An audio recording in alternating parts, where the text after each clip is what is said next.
Welcome back to the video. The very first thing you want to do is to open up your Yahoo Mail app.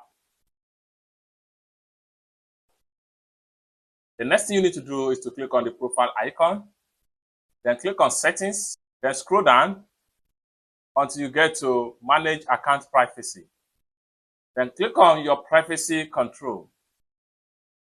Then go to personal info.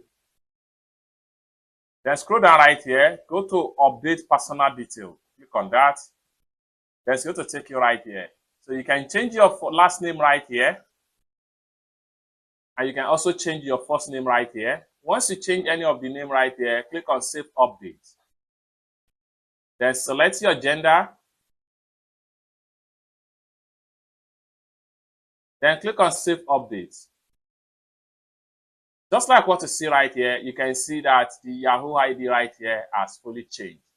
For more tutorial about how best to use your Yahoo Mail app, consider to subscribe. Thank you so much for watching, and I hope to see you in my next video. Bye for now.